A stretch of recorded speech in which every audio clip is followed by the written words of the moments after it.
Hello! Now, I'm going to make a small apology before this video even gets started. You might hear occasionally from a certain fluffy gentleman behind me squeaks of toys in this video. He has just come out of surgery and had general anesthetic. He needs to be watched the whole time.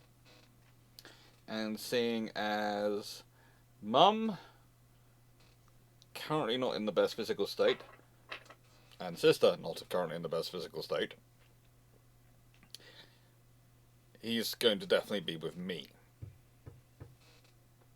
He should sleep most of the time, but he might squeak occasionally. So I'm giving you a heads up now. He's here, and he's currently coming down from general anesthetic. He had to have ear surgery. So apologies. But I wanted to make sure this video was done before I went away, and the previous version I've done for it, the sound is all over the place. I have no idea why. I haven't changed my settings one jot, but the sound, for some reason, in bits I sound like I'm squeaking, and in some bits I sound like I'm and I have no idea why. So, yes, life is good. He also has to stay on his lead because he's not allowed to go running freely around the garden, for he'd hurt himself. Not happy. But, with that all being said, Pearl Harbour. With that all being said, the question we're dealing with, is what happens if the battle line sails out on December 6th, 1941? What happens? Well, let's look at what that battle line could be. And if it was sailing out, why would it be sailing out? To my mind, it's got to be sailing out for maximum deterrence. It's got to be sailing out for a diplomatic statement. It's got to be staying out to say something. Because that's why you're deploying a whole battle fleet. Now that then goes the question of, do they call in more than the 3 divisions which are actually in Pearl Harbour? Or rather attached to the Pacific Fleet. That's the 1st, 2nd and 4th divisions which are attached to Pearl Harbour. Now, technically at this point, they have 7 battleships available, but they theoretically could easily have 8, because Pennsylvania, despite having 3 screws off out of 4, and is in dry dock in Pearl Harbour, reattaching those for her to take part in a demonstration is quite possible. The other option, of course, is Colorado, which is the 9th ship. Now, she's technically in Puget Sound, and doing work there. But honestly, again, if you see this coming, if you're wanting to make a big enough demonstration, you could have her there. You could even have more battleships if you wanted to, but they're off doing other things. The big issue you're going to have is cruisers. You don't have many of them, so this is not a scouting force. This is not a force which is going to be doing a reconnaissance. So, again, if you're leaving harbour, you are going to have to make sure you're trying to meet up with carriers or organising carriers, and I'll talk about this later, because the carriers are the reconnaissance force in the US Navy. The US Congress has done a very good job of leaving the US Navy in a similar situation than it was during World War I, in that they have paid money for the battle fleet, they've maintained the battle fleet. They have paid for destroyers, and they are growing their numbers. But they have not invested enough in their cruiser force. Their cruiser force is not coming along. They've got 4 Brooklyns sitting here, Phoenix, Honolulu, St. Louis, and Helena. They are good light cruisers, and 2 heavy cruisers. There are no Atlantas available because they ain't finished yet. They ain't in service yet. In fact, Atlanta itself doesn't come in until far later in December, 3 weeks after the attacks. The thing is, the vessels they really need aren't there. And destroyers, well, while the destroyer flotillas 1 and 2 both have a light cruiser with them to act as their flotilla leaders, Destroyer Flotilla 1 is organised into 2 squadrons, each of 9 destroyers. 1st and 3rd Squadron. Destroyer Flotilla 2, well, it's technically got the 8 Bagleys attached to it. I have administratively attached in the 4 other destroyers they have there, including some World War I vintage ships and pre-World War I vintage ships, in the case of Allen. Why? Because going to sea with a destroyer flotilla, which is basically a 3rd squadron, is not going to give you enough escorts. And it's not going to send the right message. Yes, you could meet up with other formations and you could try and get other vessels off them. Yes, you could try and call in more, but there's a limitation to what you can do, especially given a certain amount of time. You know, considering what they do with Yorktown, what they do with other vessels in Pearl Harbor during the war, getting Pennsylvania ready for battle, I'm not too worried about that. Considering the government you're dealing with, considering the issues they've had with Roosevelt and the way he manages the Navy and the way other groups integrate with the Navy in the US scenario, there is honestly not much chance of getting more resources. So you take whatever you have. Yes, it's going to leave Pearl Harbor with nothing in it, but it does at least give you some extra destroyers. It does at least give you some extra destroyers, and you could modify their arrangement when you meet up with other formations. If you meet up the carrier task forces, they could become the plane guards, and you could take the newer destroyers which are out with them and put them into Destroyer Flotilla 2 to make that up to a full functioning 2-squadron flotilla. And think about that. That's 18. A full squadron is 18 destroy. A full flotilla is 18 destroyers across 2 squadrons and a light cruiser. That's a fairly decent formation. The big problem for this whole force, though, is reconnaissance. They haven't got enough cruisers for reconnaissance and escort of the fleet. They haven't got a carrier with them. They haven't got enough destroyer flotillas for reconnaissance, because you need both flotillas at strength if you're going to try to move one of your destroyer flotillas forward to be the reconnaissance force. That's a problem for them. Yes, they have got some planes they can send up. Yes, the cruisers have got planes they can use for reconnaissance and serve some of the battleships, but it's not the same. So they really do need to meet up with those carriers. They really need to, because that's what they've placed their reconnaissance bases on, the carriers. They took the place of the battle cruisers. The Lexington class became battle cruisers became Lexington class carriers, and they were the core of the scouting force. And Kimmel, who is a scouting force admiral, knows that, and that's going to be his focus. That is really going to be his focus. Why were they not at sea? Why did Kimmel not have them at sea? Well, anyway, in the first place, there are 3 main reasons they're not at sea. 1, he doesn't have enough fuel supplies to keep them at sea constantly. He's keeping as much of his force at sea as he can, but he can't keep them out there constantly. Secondly, appropriate for his name, Husband Kimmel, you have to husband your forces, and that basically means you have to take care of them. If you have your ships out at sea all the time, they're going to be wearing away with the salt water, everything. You need to be able to repair them, refit them, maintain them. It's easier to paint them and take care of them in harbour. And he's pretty much rotating forces in and out of harbour. He's got the carriers out at this point. They're off doing runs elsewhere. And he's sort of continued almost the policy of Richardson in that regard. And he's got the battleships in, but he tries to get the battleships out when he can. In fact, honestly, there is a very real scenario that the Japanese could have attacked Pearl Harbor at some points, and there would have been barely any battleships in there, but there would have been some of the carriers in that. He's been rotating the forces, rotating the formations. But they're in harbour at this point. On 7th December, they're in harbour.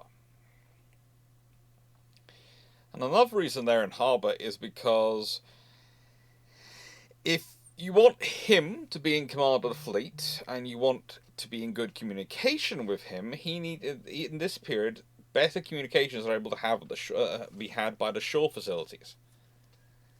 He can have a better link, a more secure link with Washington to find out what's going on and be given his orders. So having him there makes sense. Keep having him positioning around the world at sea, that's a difficult system to sustain. So yes, they're in harbour. They're in Pearl Harbor. Now, This is always an interesting diagram for me whenever I look at it. They attack these targets. We go back and look at the list of vessels in there and look at what they were. Well, they kind of do focus in on Battleship Row, don't they? They focus in on the Battleship Row. And they hit that hard.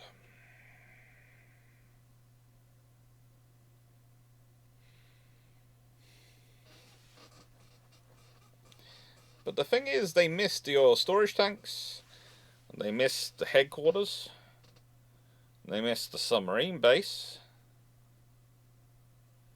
and they missed the Navy Yard, realistically. They barely damaged those. They do hit Pennsylvania,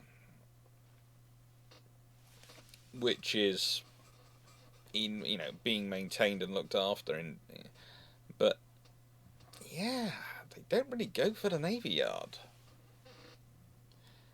That's because they were supposed to be the later strikes. They were supposed to be the later strikes. That's what the follow-up strikes were supposed to do. The follow-up strikes didn't happen, so those targets weren't hit. And I think, honestly, that was a mistake.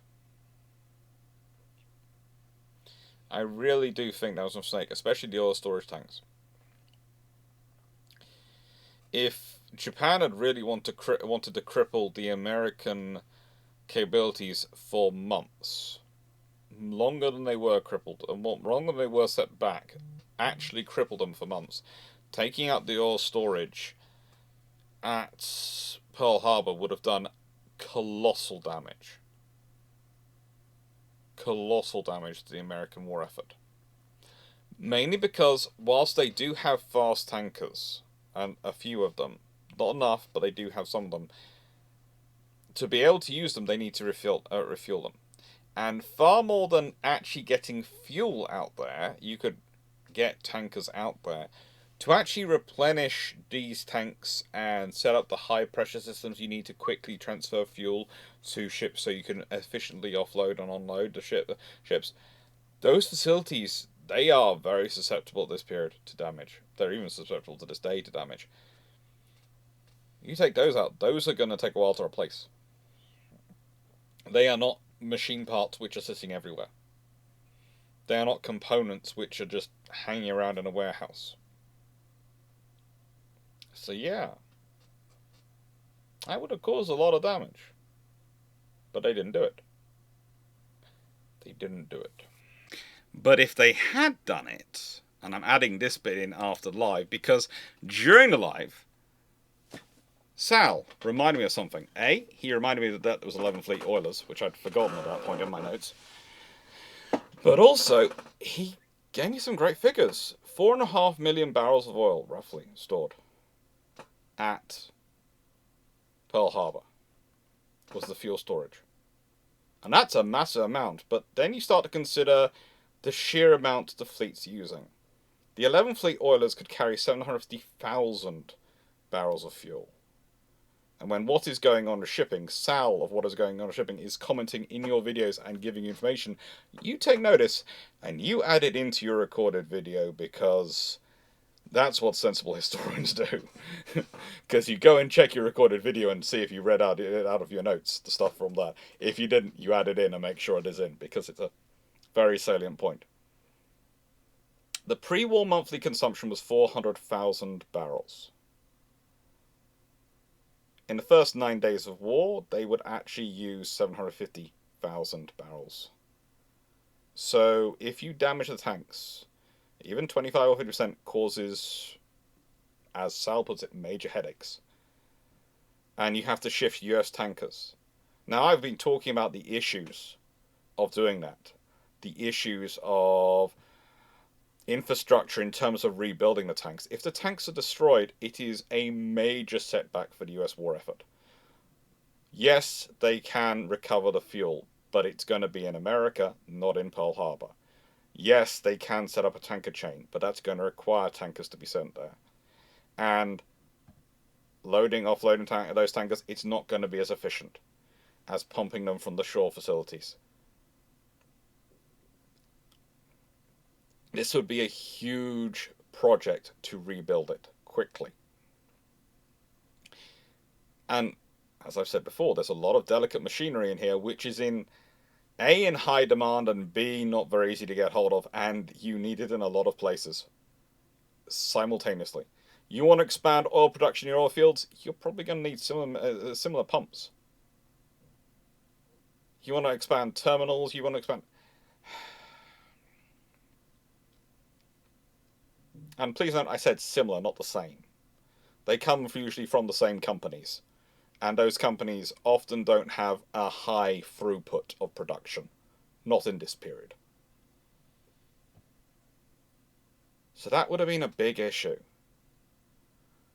Honestly, you could argue the Japanese would have set the American war effort just as much, if they had avoided the fleet and just hit the fuel tanks. Hitting the fuel tanks and the fleet? Just think of also the problems you cause for the rebuilding effort, for the reconstruction of the fleet, getting it back working. It'd be a nightmare. It really would. So let's consider the route of attack, because this gives us a scenario. The Japanese very much are going as far north as they can on the way out. On the 6th of December and the 5th of December, they are pretty much due north. Due north of the islands. So, theoretically, it doesn't matter if you go east, west, or south. You would be putting distance between you and that fleet. Theoretically. Not necessarily going to be a lot of distance, but you're going to be putting distance between you and the fleet. And also, this is the crunch point for which the Japanese fleet is probably the most difficult for the Japanese High Command to contact in any way, shape, or form. Yes, they can try and send a radio message. Yes, they can try and transmit something out to sea on a general broadcast, but it would have to be very loud, and it would give the game away entirely.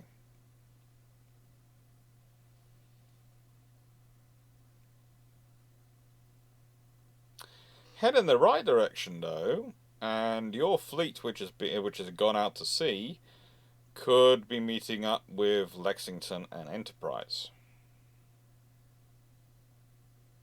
and their task forces. And that's an interesting prospect. That's also an interesting demonstration to be making.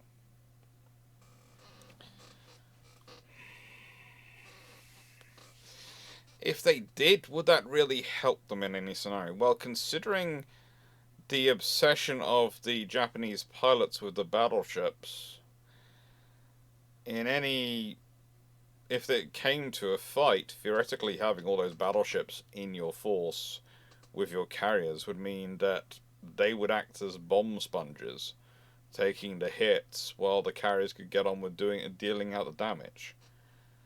But you'd have to see how things went, and you have to consider that Kimmel does come from the scouting force side of the US Navy. He does like it. He does know how to use carriers. He does understand it. He's probably one of the most aggressively minded officers in the US Navy about carrier warfare at this time, in some regards.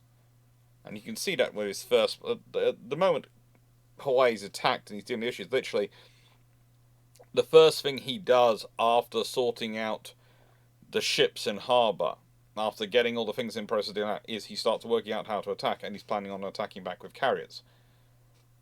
And that's one of the things which sends his battleship commander into an actual Tiswas, and that's why he complains to Washington, and that's used as reason to initially remove Kimmel, and then they put all the blame for Pearl Harbour on him. and they lose a very good officer because it's politically expedient to do so. It's always good to know that politics comes before good service and what's good for the nation. Or maybe you could argue that what was politically expedient at the time was good for the nation not to be worrying if their politicians are completely silly when it comes to how they've been allocating things. They have to have faith in their government, so better to make a scapegoat of an honourable and capable naval officer. Better to make a scapegoat of an honourable and capable naval officer. I'm sure someone's watching this who hasn't watched my previous videos. If you go and look at them, you'll find out the main reason why I find it quite so annoying about Kimmel and the things that are alleged about him, is that they specifically stopped him getting the same level of information and intelligence data as his predecessor Richardson, because Richardson had been using it to argue against them.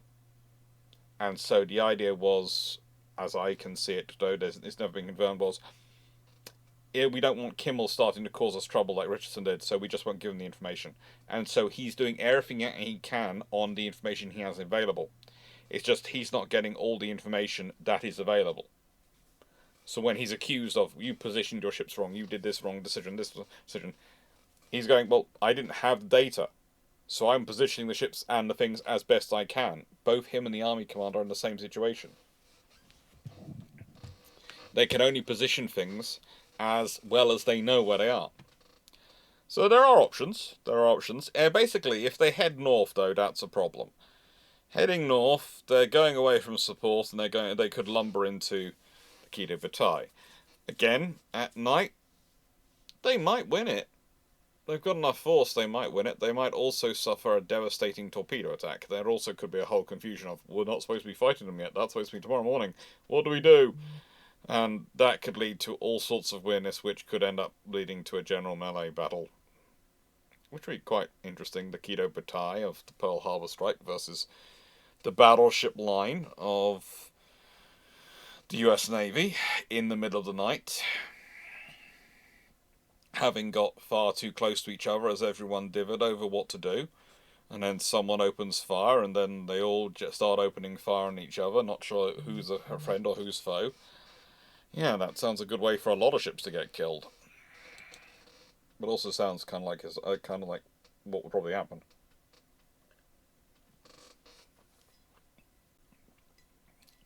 So, I always do a scenario of I wait till I get to the Shameless book plug before I start the alternate history. But we're not into the alternate history yet, but there's a reason I want to talk about the scenario before I talk about the next slide. The first question is not where they would go, but why they would go. Okay? If we know about why they're going, why they're leaving, why they're moving out of Pearl Harbour, then we can then it's easy to tell you where they're going. You know, if they are returning to San Francisco, because that's the decision, then they'll be heading east. They'll be heading away from the Kido Butai, and frankly, they'll be safe. There'll be no chance of any problem. Because heading out the morning of the 6th, and that's what I'm treating as they go leaving in the morning of the 6th, by the time the Kido Butai gets into range to launch their strikes on the morning of the 7th, that's 24 hours of them shuffling off that way. That's a lot of distance between them and Pearl Harbour. That's a lot of distance. But what happens if they're not? What happens if they're set up to a demonstration somewhere? Well, that could then change it again.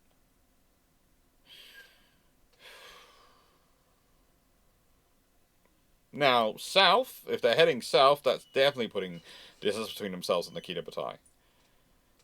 If they're heading west, then the Kido Butai is technically going to be behind them. Have that for fun. You have a scenario where the US Navy is heading west into the Pacific to go and demonstrate to Japan or something, and the Kido Butai is coming up from behind them. Fast and hard.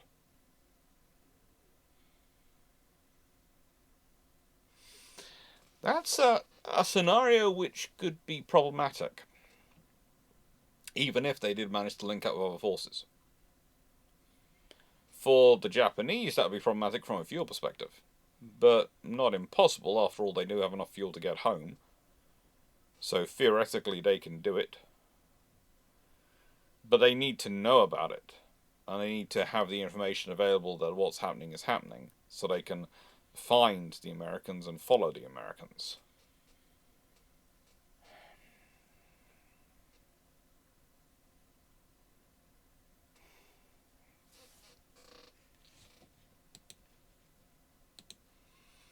Which leads us to the Hull note, made for Secretary of State Hull. And this note is a rather interesting piece of diplomacy.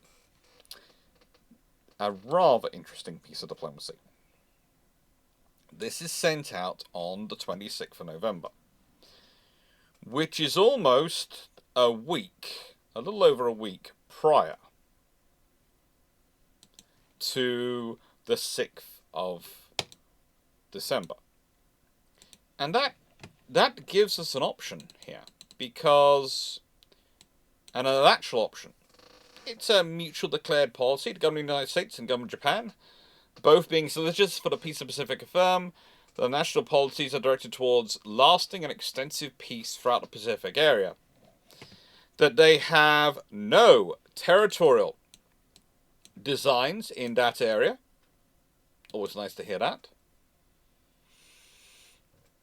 That they have no intention of threatening other countries or using military force aggressively against any neighbouring nation, and that accordingly, in their national policies, they will actively support and give practical application to the following fundamental principles upon which relations with each other and with all other governments are based.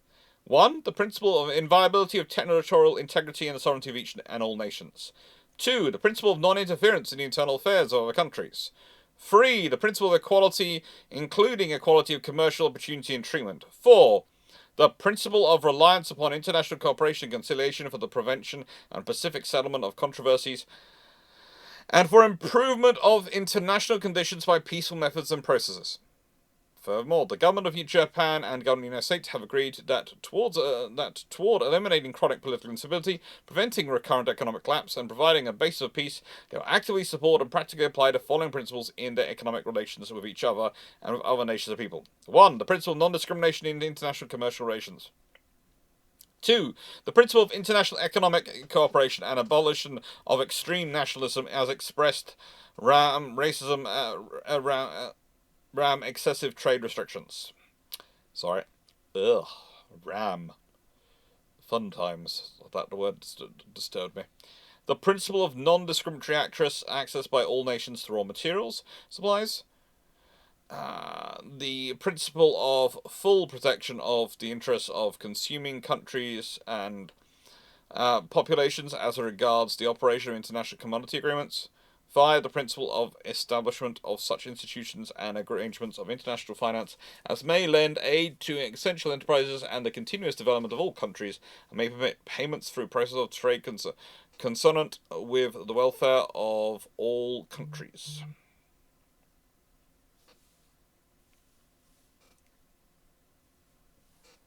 Oh.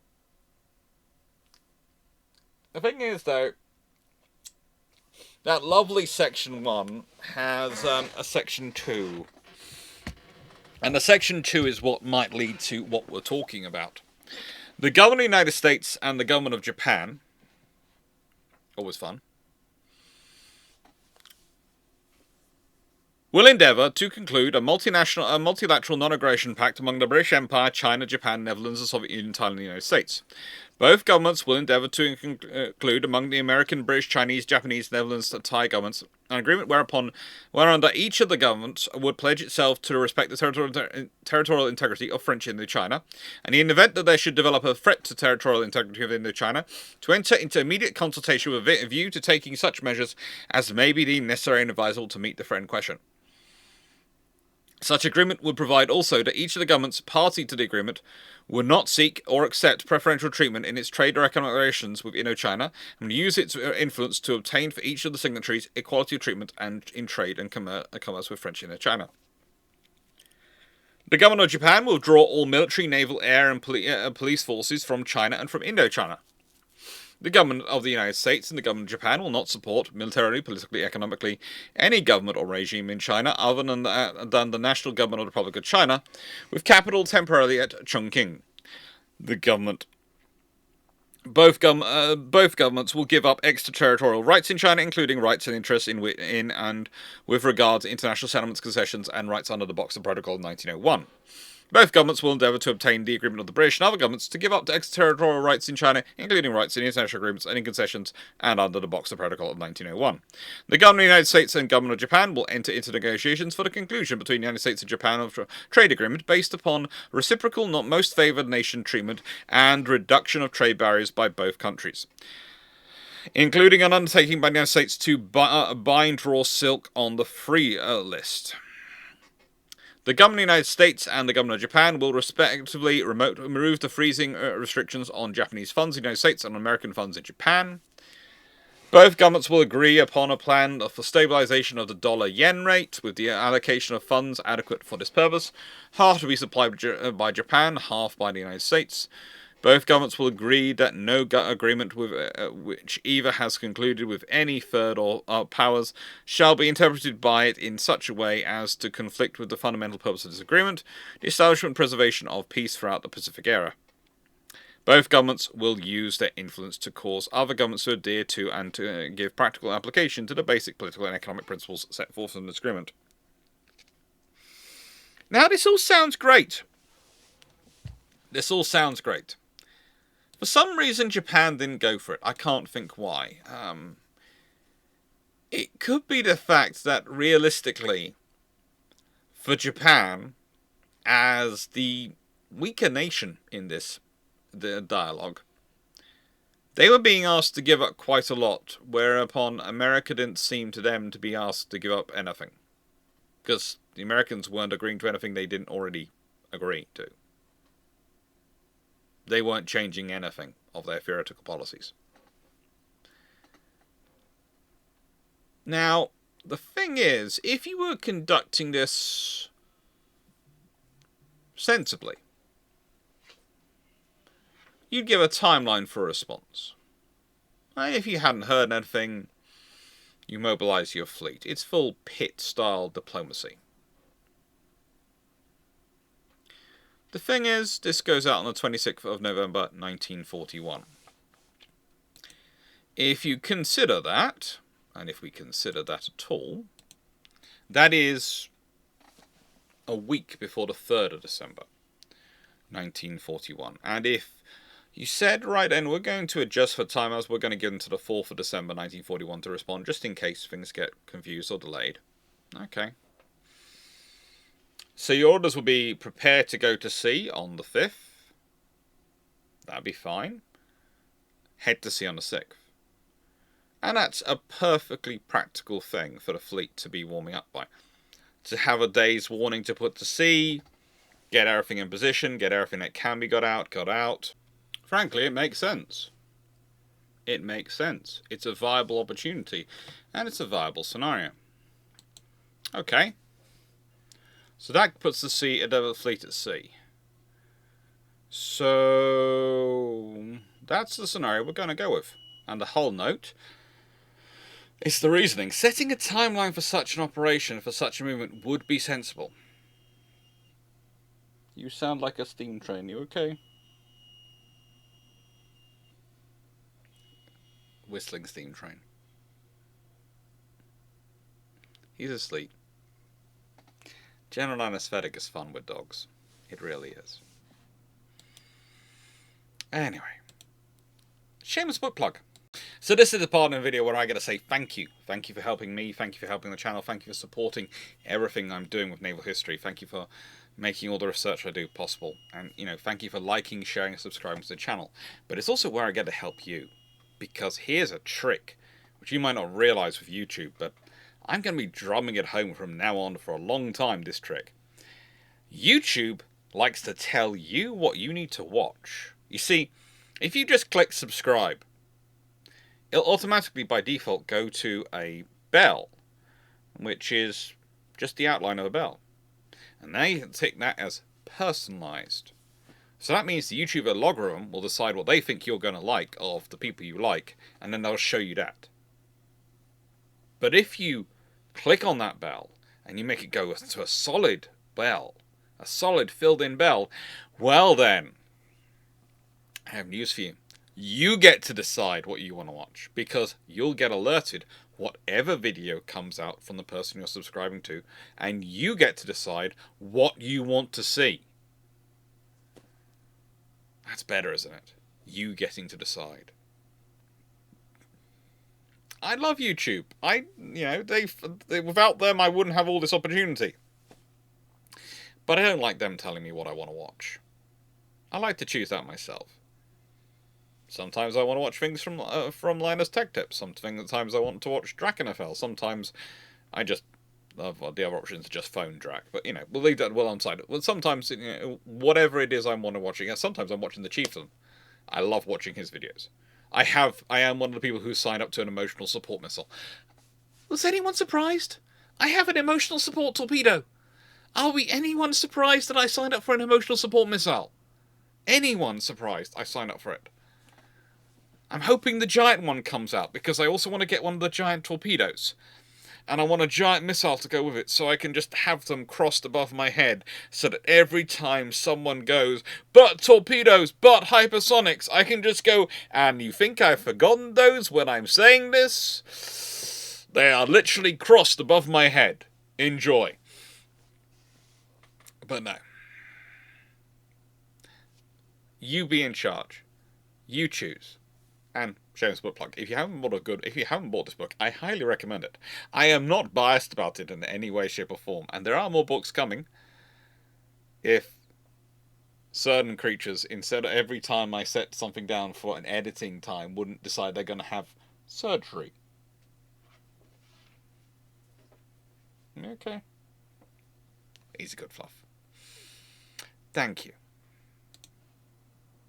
So that leads us to discussion of where would they go? Where would they be sent? Well, probably it's going to be west-southwest, and it's probably going to be towards the direction of Thailand, Philippines, and the Indochina.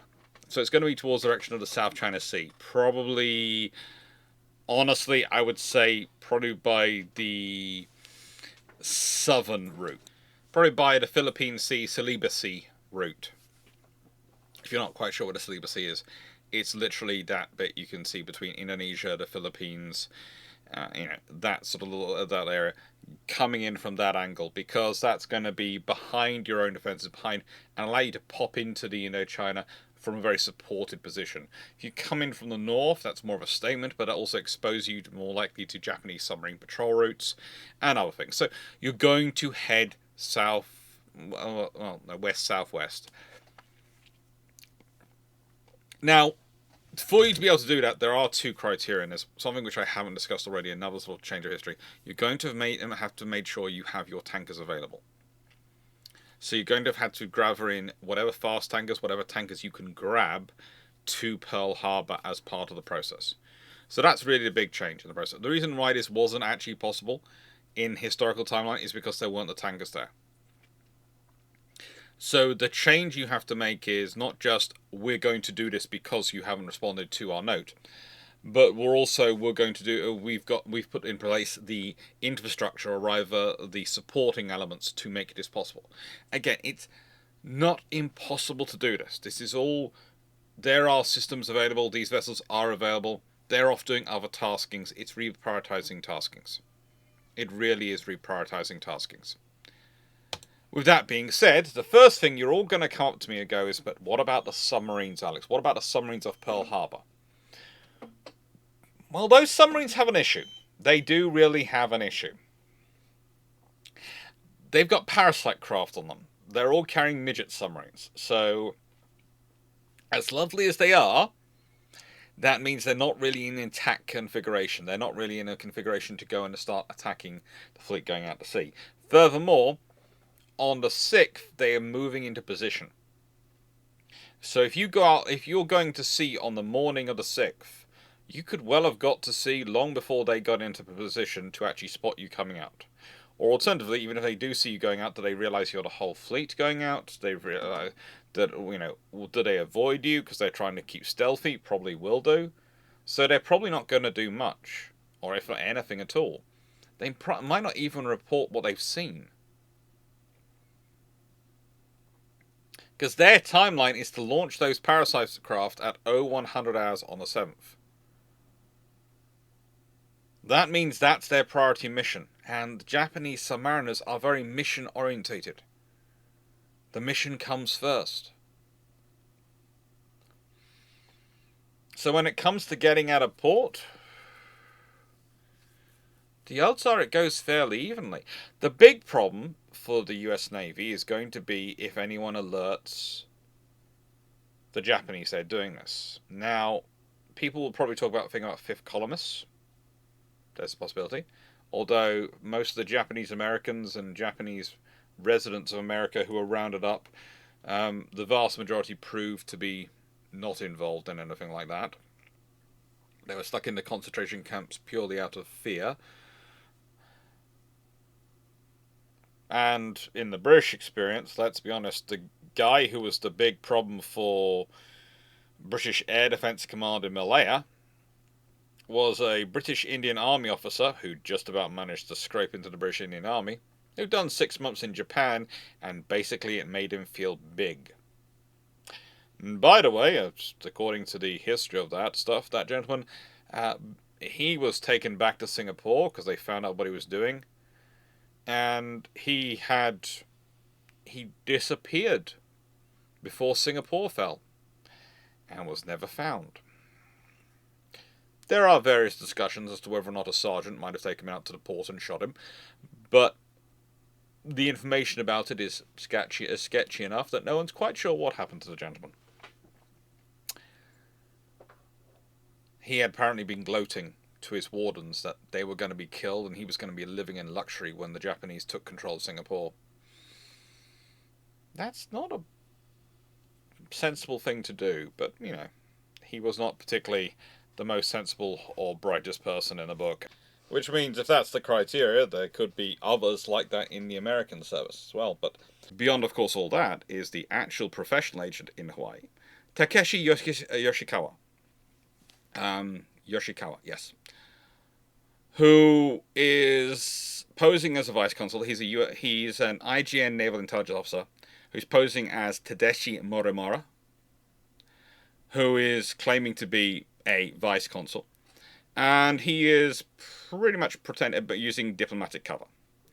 Now, the thing is, again, he's sending out information on a regular basis. He is. But there are two problems for him in his assessment. One, he finds that the Japanese ancestry people in Hawaii are very uncooperative.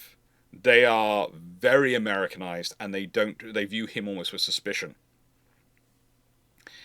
And he was preparing as much intelligence as he could get, and he is sending that transmitted from the consulate in purple code to the foreign ministry and pass that on to the Navy. But the thing is, that all takes time. And I would add that whilst he successfully returns to Japan afterwards, I don't think his methodology, his information, would actually be the first to reach the Japanese high command. Honestly, the biggest reason the Japanese will probably actually find out what's going on a strategic level is because if the Americans are sensible, they're announcing it. They are being very public about the fleet going to sea. Probably announcing it after the fleet's already at sea. This might sound strange. Announcing it's going to sea on the 5th is what they could do. But that would probably mean the Japanese would try and get orders out to their forces to move forward, because the best point to attack an enemy fleet is when they are leaving or returning into harbour. It's when they've got all the restrictions of it being in harbour, in terms of room for manoeuvre, etc., but none of the benefits of being in harbour, spread out, If they sink pier side, easy to recover, etc. No. The worst position is when you've got your fleet literally sort of the scouting forces out front already, out securing the action as the battle line's trying to go through that narrow harbour entrance. Yeah, that's the worst time to be attacked. If the Americans are sensible, though, and I'm going to presume some sense on their part, that there are lots of things they're doing which are stupid, but let's presume their PR game is pretty much on point, as it was for quite a large chunk of World War II.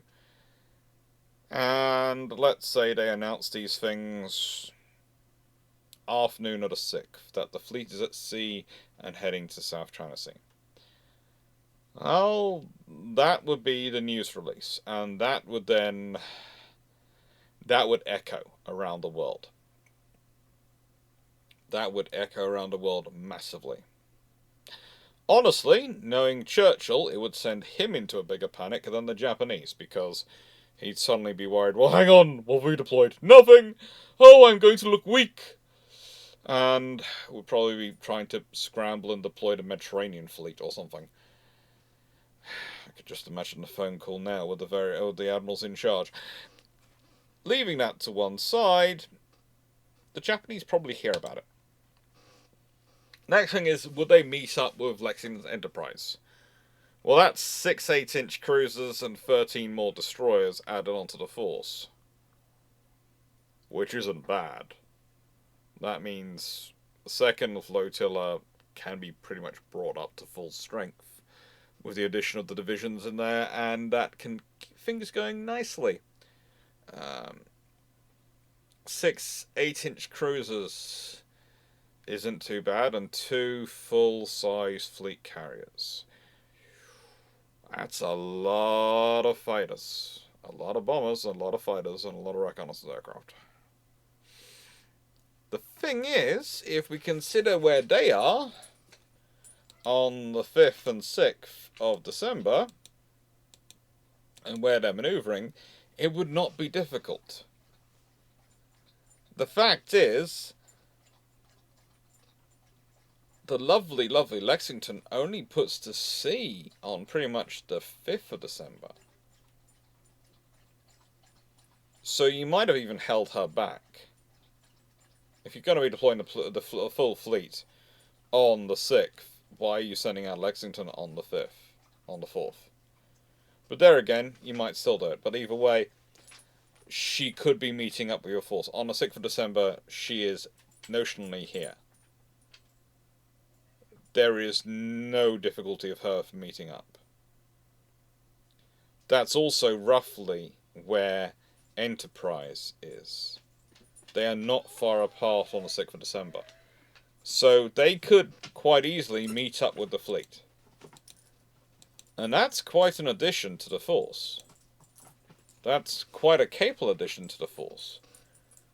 That takes you up to 2 full squadrons of heavy cruisers, of 8-inch cruisers. 8 8-inch cruisers. You still have your only 4 light cruisers, but that's fine. And as said, you have 13 more destroyers. Second flotilla is going to be at full strength. And a few more destroyers to spare. Enough to be plane guards for Lexington Enterprise as well, on top of that. Works out. And if it works out, well, then you've got a fleet formation. You've also got to make sure you have fuel to refuel these ships. And yeah, their air groups aren't in perfect condition for operation needs, but they are certainly good enough in terms of their aircraft and numbers and capability that they are better than going without aircraft. And you have to remember that as far as the US Navy is going to be concerned, they are meeting up for a they are meeting up to go and do a force demonstration in South China Sea. They are meeting up to go and show their reach, their power. So what matters is that you have carriers and some aircraft there. Having a full air group, well, that's something others can worry about. That's something for others to worry about. That's not for you to worry about at this point. This point is about a demonstration. This point is about sending the image around the world of, we're here. You really want to do this? You really want to do this? So that then leads us to the next question. Do the Japanese attack Pearl Harbor or try to find a fleet? Well, Pearl Harbor's not moving, so it's easier to attack that, and there is honestly a scenario where you attack it to try and draw out the fleet. But finding the fleet, you sink ships at sea, they ain't coming back. Sink ships in harbour, that's a problem, but sink ships at sea, they ain't coming back. There's also the advantage for the Japanese that their torpedoes will run far better in the deeper water of the Pacific than they will in the water of Pearl Harbor. Remember, the Japanese have the fin extensions on their torpedo designs and other things to help make them fly, but they don't have the tension wire. No one else has the tension wire other than the British. So their torpedoes do not belly flop, they nosedive. Mainly because no one else is as insanely obsessed with fleets in harbour and attacking fleets in harbour as the British. Again, we've been noticed many times. Most of the key capabilities of the various navies in World War II that they have are excising the various traumas they have from World War One. The Royal Navy's traumas in World War One were the Germans getting away from them at night at Jutland, not being able to attack the high seas fleet in harbour, fire destroying their seaplane carriers and aviation ships because aviation fuel burns so easily, and submarines wiping out their cruisers. Look at their fleet design in World War II, and you will find, oh, you've basically designed it to round all the fears of your previous war. Look at the US Navy. Their fears from World War One, that the enemy would get away from them. The enemy would get away from them. That they wouldn't be able to find the enemy. That they wouldn't actually get to engage the enemy. And then look at the fleet they've designed. Everything is built around getting that engagement. The Japanese fears from World War One, they didn't actually get to fight anyone properly. They got to do events, but they were always racing to catch up, doing secondary missions, as for how they felt it. And we can go through all the navies, and we can talk about their various trauma from World War One and how they excise it in World War Two. The weirdest one is to extent the Italians, but that's mainly because the Reggio Marina is not just excising their own trauma from World War One, but also Il Duce, the first fascist dictator.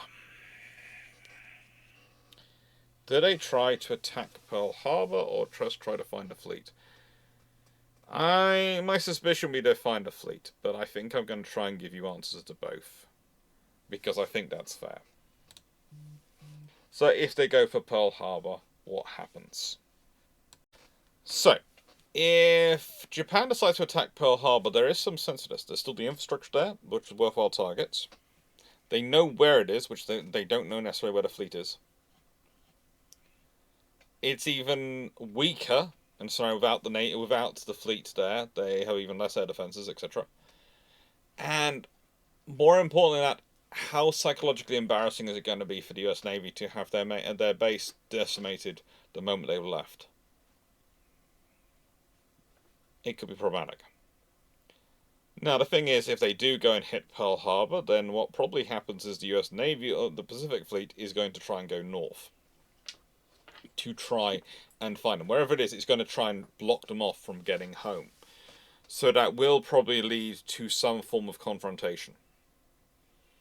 If we consider again the storms that have been around the Pacific in this period, especially to the north where the Japanese have been coming down, if the Japanese try and withdraw north and go back into a storm front somehow, remembering the weather, there is some interesting weather going on at that point, but there's also, it's a mixed bag. It could work either way for anyone. then they have an option.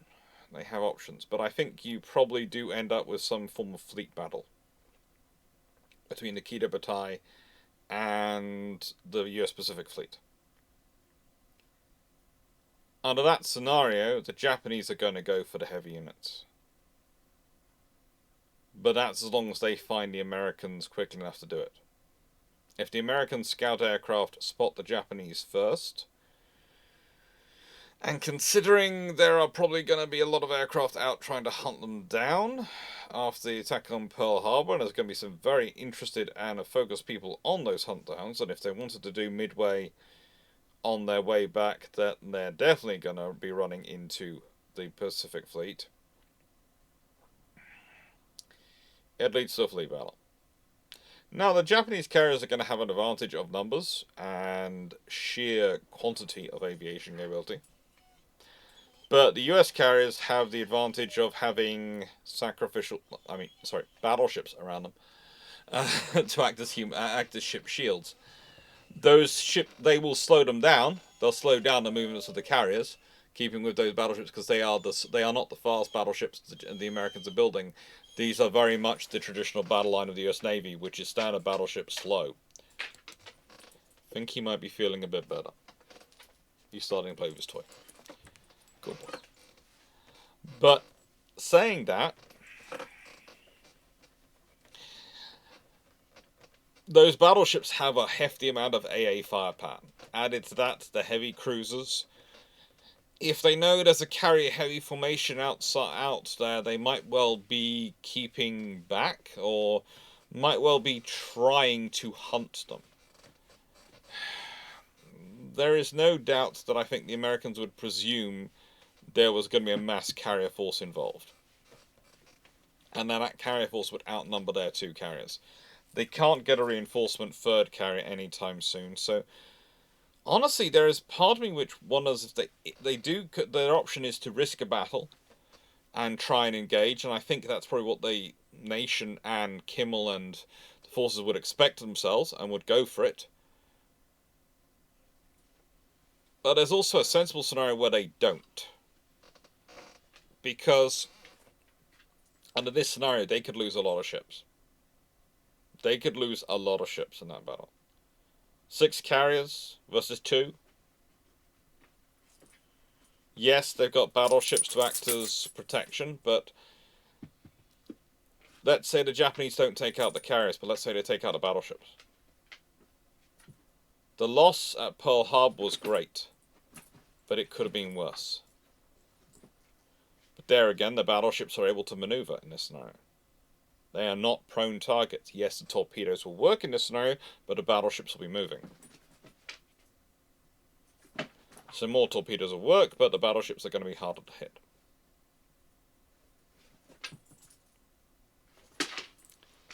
I think if you have hit Pearl Harbour, you have delivered a blow against American infrastructure and ability to support their fleet. Without actually taking out the fleet, it's going to lead you to a different sense of calculations, especially in terms of things like the Guadalcanal campaign. Because whilst the Americans might not have endless amount of fuel, if they have battleships that they can afford, not so much want to lose, but can afford to risk, they might use them for things like Guadalcanal. Again, it's going to be a case of the fuel's available. Can they move them across there?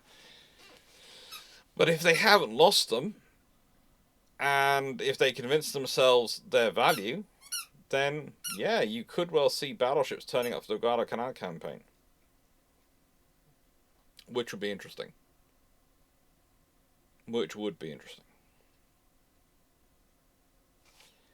But there is another scenario, and I think possibly myself the more likely scenario is not to go for Pearl Harbour, because we always have to remember this reality when we're talking about it. They attacked the ships first. They attacked enemy aircraft, American aircraft first. The infrastructure targets are ignored. They were the follow-on attacks. They were the tertiary and quaternary options. You're out there to attack the fleet, not to attack its base, not to attack its infrastructure. So I think they go for the fleet. I really do. Which leads us to a very interesting scenario. Now, in the scenario they decide to go for the Pacific Fleet, just straight up try and track it down and attack it, they're actually in a pretty good position to do this. Because the Pacific Fleet, let's be honest, if they're doing reconnaissance, they're going to be checking in front of them. They're going to be checking in front to the sides of them. They're not going to be checking behind them. No one is probably going to be looking behind them for the Japanese carrier strike group. And so you get an aircraft into the right position to spot the fleet, you can launch a massive strike. And that's the difference. You see, if they attack Pearl Harbour, then the fleet will be looking for them. The fleet will be looking for them. If they go straight for the fleet's not probably going to be looking for them. Not in the right direction anyway. And that gives the Japanese quite an advantage. Also, if we consider it how the fleet might form up, the carriers will probably be forward, port and starboard of the main battle force. They will probably not. They might have the battleships integrated with them into their task groups, but if you consider the American structure at this time and how the scouting force is often deployed and how the fleet reacts, the battleships are probably in a group together, and the carriers are port and starboard forward of the fleet in their own task groups. That means you could literally pounce on the American battle line from behind with an air attack. You could pounce on them. And if you did, well, that's a problem, isn't it? That is a big problem. The US Navy at that point could well lose even more than they lost at Pearl Harbour. They could lose everything in this action. And I'm not saying that to be hyperbolic, for hyperbole. Let's think about this honestly. You've got 6 carriers. If they launch a combined strike, and the first strike against Pearl Harbour was 49 Kates, that's B-5N Kates, armed with armor-piercing bombs, and 40 Kates armed with Type 91 torpedoes, 51 D3A Val dive bombers armed with 550-pound bombs. So, you've got 1,760 or 800 kilograms, depending on how you think, armor-piercing bombs on the B-5Ns, or the 550-pound general-purpose bombs, of which actually 3 of them do fail to launch, so probably 48. And then 41-ish of the Zeros, providing air cover. That's a very heavy strike. That's a very heavy force. And there's going to be none of this, you're targeted on battleships, aircraft carriers, targeted on Ford Island, targeted on the various airfields.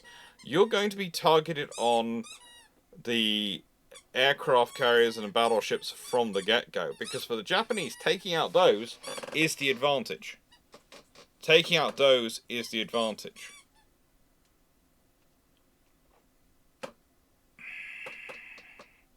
You hit them hard enough and you'll do it.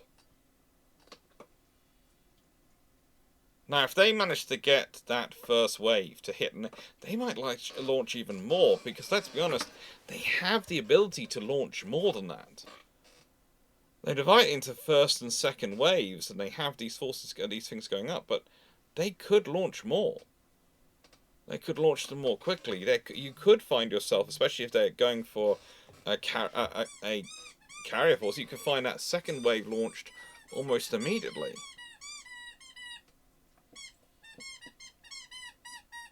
almost immediately. And if those hit, that's an overwhelming firepower, especially at this point in World War II. We're not talking about after they fitted all the extra 20mm. We're not talking about after they fitted all the extra 40mm. We're talking about the ships as they were in 7th December 1941. That's not as good. That's a problem. I think he's getting slightly better. He's starting to squeak his toy. It's not him squeaking now, it's his toy. The thing is, though, there is an advantage to this, because if they attack the battleships, and the carriers are forward,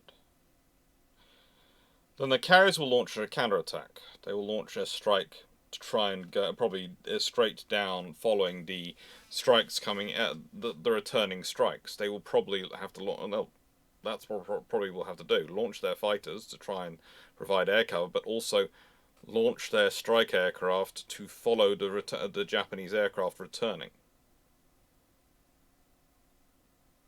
There is a very real scenario whereby the Japanese destroy the American battleship fleet at sea. Or cripple it. At least damage it heavily. And probably won't be as all of them damaged, but there will probably be a fair couple sunk. And depending on how the divisions are steaming, it'll probably be whichever division is furthest back, because they'll probably work their way forward. And so the heaviest concentration will be on probably, and this is going to sound weird, on the second from back ship. Because if you think about it, the pace of aircraft coming in, if they're coming from the rear area and their target lining up target, the furthest back ship, that's going to be your initial target, but you're probably going to quickly be moving past that. So it's probably the one which is going to be hit the most. It's probably going to be the second from the back in the line.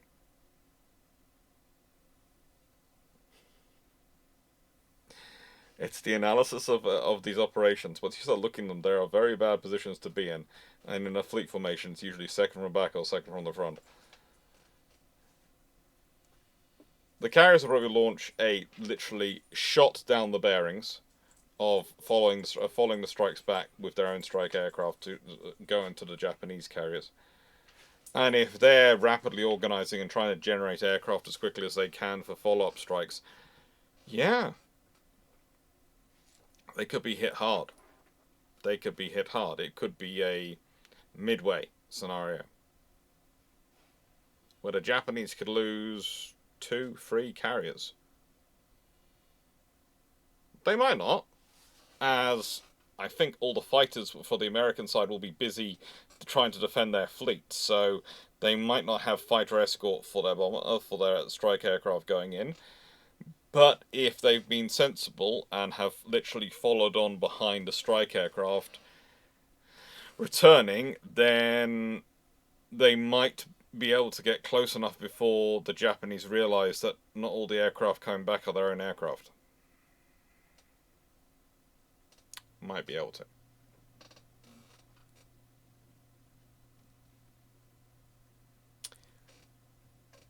Either way, I see it turning into a very nasty fight. A very nasty fight. Which is not going to be good for the Americans, because they haven't got a task force strategy they adopt later on in the war, where you have carriers and battleships in combined task forces operating together, with the battleships leading, sort of being, the leading escort in some regards and firepower advantage.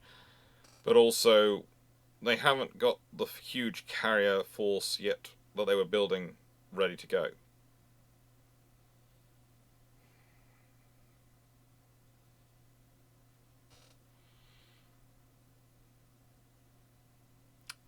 The being attacked from behind is probably going to cause trouble. But there's also another advantage in terms of American psychology and in terms of how the Americans proceed to war, because they will feel like they're being stabbed in the back. But there is an advantage in that finding and then striking the American fleet might well buy enough time that the note declaring war actually arrives before it happens. But it won't arrive probably in time enough for Kimmel to get the instructions. Kimmel to get notifications. At sea.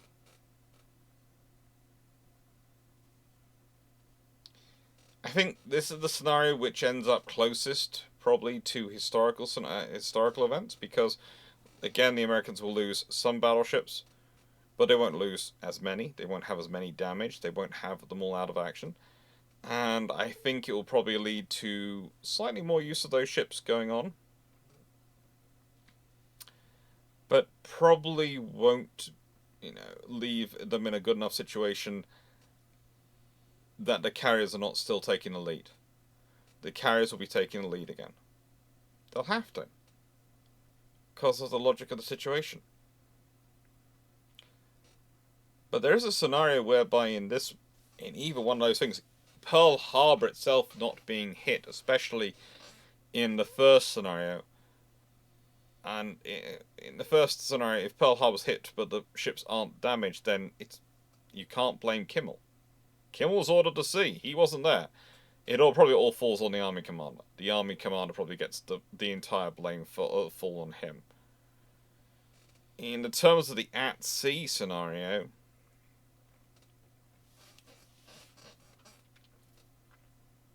Kimmel could get blamed. He could. But it's going to depend on how he handles the battle. And if he manages to get some, let's say, enemy carriers on the scoreboard and get some victories, then the plan to replace him with Nimitz, which seems to be always in the back of Resort's mind because Nimitz is his preferred choice, probably doesn't go anywhere good. It's going to be difficult to see how it's pushed forward. It's going to be difficult to see how it will be implemented.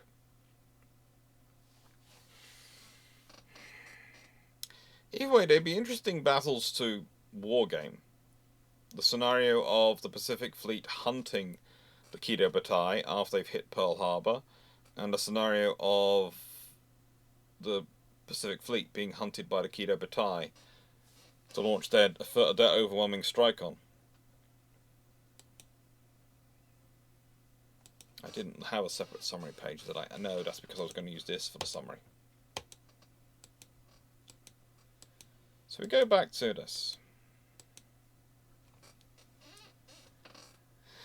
The route of attack does leave space for manoeuvre, and it does mean there is going to be a great deal of distance. If we consider when they're launching those aircraft on the 7th of December, they are covering quite a distance. Quite a distance indeed.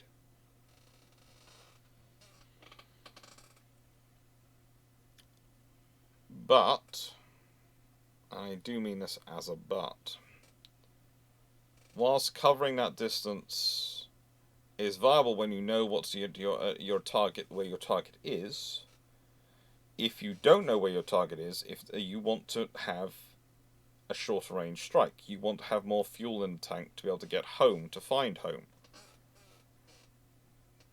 And that's what turns this into a tail chase whichever way it goes. With that being said, and this being the discussion, I'd like to put another question in your mind.